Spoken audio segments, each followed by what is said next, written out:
রাম মন্দিরকে কেন্দ্র করে রামের মন্দিরকে বা রাম মূর্তিকে কেন্দ্র করে ভারতের যে ন্যাক্কারজনক ঘটনা ঘটছে, এ কারণে রামের এই মূর্তি বা মন্দির এগুলোর থেকে যে যে কেউ এ ধরনের আশঙ্কা করতেই পারে। এটা জন্য এটা যে সূক্ষ্ম পরিকল্পনায় আগানো হচ্ছে, সামনের দিকে অগ্রসর হচ্ছে, সেটা হচ্ছে এখানে এমন একটা আবহ তৈরি করা হবে, এখানে একটা তীর্থ, একটা জায়গা, একটা যাত্রা এখানে করা হবে। বিদেশি পর্যটক আসবে, বিভিন্ন দেশের পর্যটক আসবে, বিদেশি আন্তর্জাতিক গণমাধ্যমগুলোকে হাইলাইটস করা হবে যেটা আমাদের ধর্মীয় একটা তীর্থ জায়গা, আমাদের একটা গুরুত্বপূর্ণ জায়গা। এখানে প্রচুর ফান্ডিং হবে এবং দেশীয় দালাল যারা আছে, যারা রাম মন্দিরকে কেন্দ্র করে রামের মন্দিরকে বা রাম মূর্তিকে কেন্দ্র করে ভারতের যে ন্যাক্কারজনক ঘটনা ঘটছে, এ কারণে রামের এই মূর্তি বা মন্দির এগুলোর থেকে যে যে কেউ এ ধরনের আশঙ্কা করতেই পারে, এটা একেবারে অমূলক না। আমরা দেখতে পাচ্ছি যে ভারতে যে আগ্রাসন চালানো হচ্ছে এবং ভারত হচ্ছে সংখ্যালঘু নির্যাতনের একটা প্রজনন কেন্দ্রে পরিণত হয়েছে। এবং বিশেষ করে ধর্মীয় সিম্বল, মসজিদ, মাদ্রাসা যেভাবে বুলডোজারে গুড়িয়ে দেওয়া হচ্ছে ভারতে, যেগুলো প্রতিনিয়ত আমরা দেখতে পাচ্ছি। কাজেই রামের মূর্তি নির্মাণের এই অশনি সংকেত, এটা একেবারে উড়িয়ে দেওয়া যায় না। আমাদের গোবিন্দ প্রামাণিক দাদা বেশ কিছু কথা বলেছেন, আমি দুই একটা কথা একটু বলি।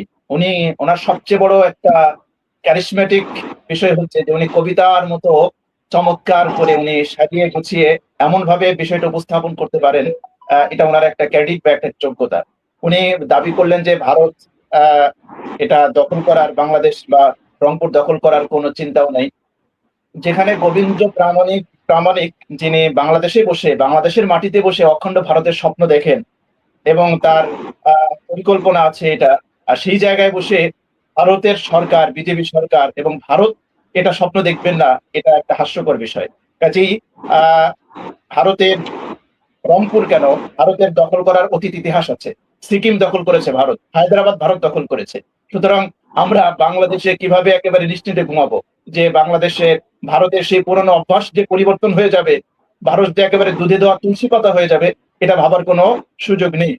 দুটো কারণে এখানে আশঙ্কা জাগ্রত হয়েছে।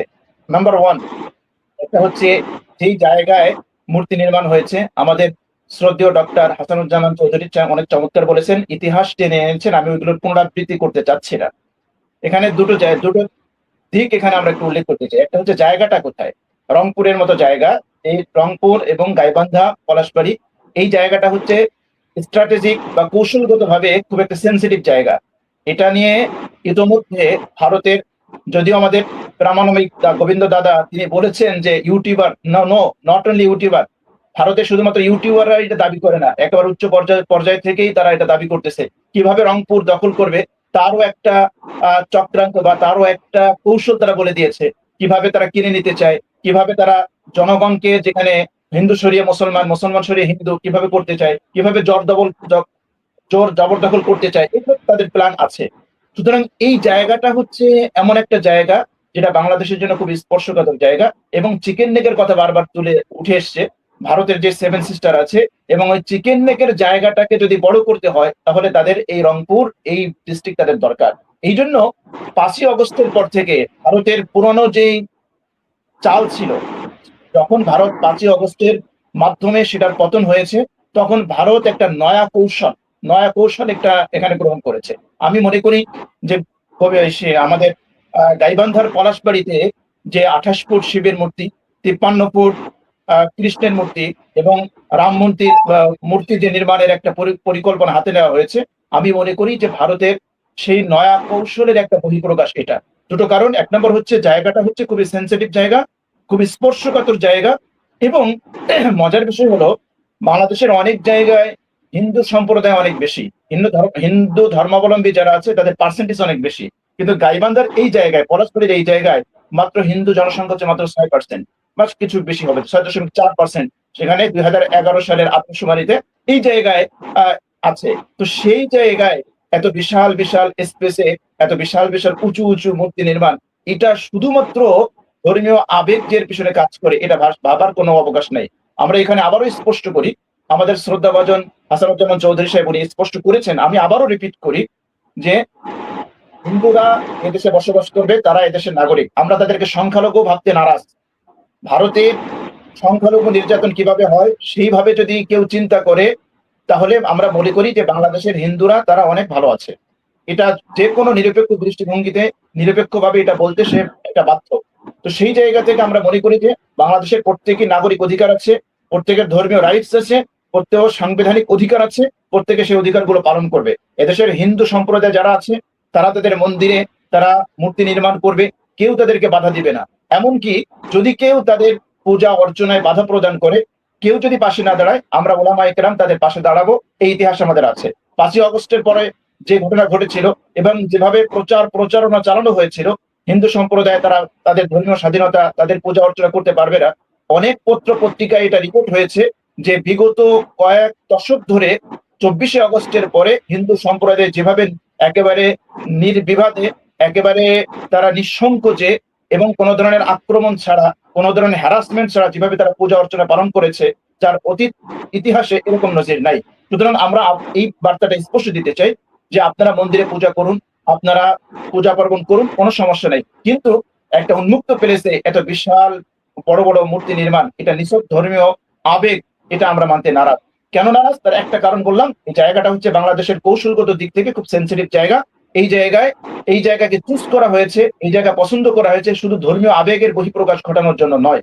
দ্বিতীয়ত, যার হাত ধরে এই মূর্তির পরিকল্পনা বা প্রকল্পগুলো বাস্তবায়ন হচ্ছে, তিনি যদি হিন্দু ধর্মের খুব ভালো মানুষ হতেন, খুব ঠাকুর হতেন, বা হিন্দু ধর্মকে খুব ভালোভাবে তিনি ফলো করেন, বা তাদের যে বেদ আছে বা তাদের ধর্মগ্রন্থ আছে, সেই গ্রন্থ অনুযায়ী যদি তার জীবনকে সাজাতেন, তাহলে এখানে প্রশ্নের কোনো জায়গা থাকতো না। কিন্তু যেই হরিদাসকে কেন্দ্র করে যিনি এই পরিকল্পনাগুলো হাতে নিয়েছেন, প্রকল্প হাতে নিয়েছেন, তার ব্যাকগ্রাউন্ড যদি আমরা চেক করি, তাহলে মনে করি একটা ধান্দাবাজ, একটা ধুরন্ধর, একটা বাটপার একজন মানুষ।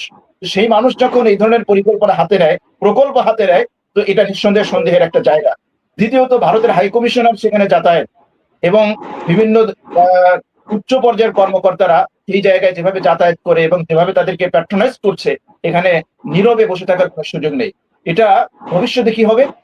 আজকে আমরা দেখতে পাচ্ছি ভারতে যেখানে মসজিদের নিচে যেখানে রামের মূর্তি খোঁজা হয়, রামের বাসস্থান খোঁজা হয় মসজিদের নিচে, আর সেই জায়গায় আজকে পলাশবাড়িতে এত বিশাল মূর্তি নির্মাণ করা হবে। আর 10 বছর পরে, 20 বছর পরে তারা দাবি করবে না যে গোটা গাইবান্ধা, গোটা রংপুর শহর এটা আমাদের রামের শহর, রামের বসবাসের জায়গা, এটা আমাদেরকে দিয়ে দিতে হবে। আর পার্শ্ববর্তী রাষ্ট্র তারা তো পারমাণবিক অস্ত্রধারী, তারা ক্ষমতাধারী, তারা যে সামরিক আগ্রাসন চালাবে না, তারা দখল করার জন্য যে পরিকল্পনা হাতে নেবে না, এটা ভাবার কোন সুযোগ আছে বলে অন্তত আমি মনে করি না। এই জন্য এটা যে সূক্ষ্ম পরিকল্পনায় আগানো হচ্ছে, সামনের দিকে অগ্রসর হচ্ছে, সেটা হচ্ছে এখানে এমন একটা আবহ তৈরি করা হবে, এখানে একটা তীর্থ, একটা জায়গা, একটা যাত্রা এখানে করা হবে। বিদেশি পর্যটক আসবে, বিভিন্ন দেশের পর্যটক আসবে, বিদেশি আন্তর্জাতিক গণমাধ্যমগুলোকে হাইলাইটস করা হবে যেটা আমাদের ধর্মীয় একটা তীর্থ জায়গা, আমাদের একটা গুরুত্বপূর্ণ জায়গা। এখানে প্রচুর ফান্ডিং হবে এবং দেশীয় দালাল যারা আছে, যারা ভারতীয় রাজাকার যারা আছে, যারা ঢাকার মাটিতে ঘুমিয়ে যারা দিল্লির স্বপ্ন দেখে, এরকম রাজাকার যারা আছে, এদেরকে টাকা দিয়ে কিনে নেওয়া হবে। কালো টাকাকে বিভিন্ন রাজনৈতিক নেতৃবৃন্দ তাদের পকেটে সাদা হবে। তো এক পর্যায়ে যখন স্থানীয় ধর্মপ্রাণ মানুষ যখন এর প্রতিবাদ করবে, তখন দেখা যাবে যে ওই মানুষগুলো এদেরকে কোণঠাসা করবে এবং এক পর্যায়ে আস্তে আস্তে ধীরে ধীরে তারা এই ভূখণ্ডের প্রতি তাদের কালো হাত বিস্তার করবে। এটাই হচ্ছে আমার কাছে মনে হচ্ছে। সুতরাং আমাদের বার্তা স্পষ্ট, আমাদের কথা একেবারে সুস্পষ্ট। আপনি মন্দিরের ভিতরে আপনি আপনার মূর্তি নির্মাণ করেন, কোনো সমস্যা নাই। আপনাকে রাষ্ট্রীয়ভাবে যদি কারো সহযোগিতা দরকার হয় সেটাও করবে। আমরা দেখেছি শরীয়তপুরে একজন এমপি হামজালা, তিনি হিন্দু সম্প্রদায়ের কাছে গিয়েছেন, তাদের মন্দির সংস্কার করার জন্য তিনি উদ্যোগ নিয়েছেন। এটা রাষ্ট্রীয়ভাবে নিতেই পারে, কিন্তু এইভাবে প্রকাশ্যে বিশাল বড় বড় মূর্তি নির্মাণ করবে আর ধর্মীয় আবেগ শুধু, এটা ভাবার কোনো সুযোগ নেই। আমি প্রশাসনের দৃষ্টি আকর্ষণ করছি যে আপনারা অচিরেই খোঁজ নিন, শিকড় সন্ধান করুন।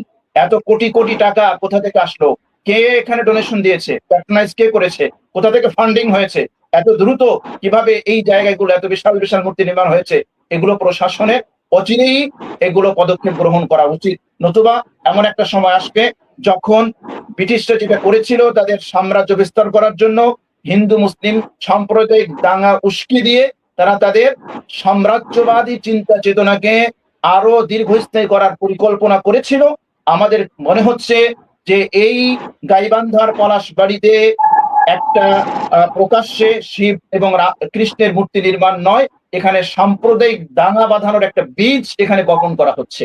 এই বীজ একসময় অঙ্কুরিত হবে এবং বহু মানুষের রক্ত ঝরবে। এজন্য বাংলাদেশে যে সকল আমাদের হিন্দু ভাই বোনেরা বসবাস করে, আমরা চাই তারাও শান্তিতে বসবাস করুক, আমরা প্রত্যেকে শান্তিপূর্ণভাবে বসবাস করতে চাই। এই কাজেই আমরা এর তীব্র প্রতিবাদ জানাই এবং প্রশাসনকে আমরা অনুরোধ করব এর পিছনে শিকড় যেন তারা খুঁজে বের করে। ধন্যবাদ এনামুল ভাই।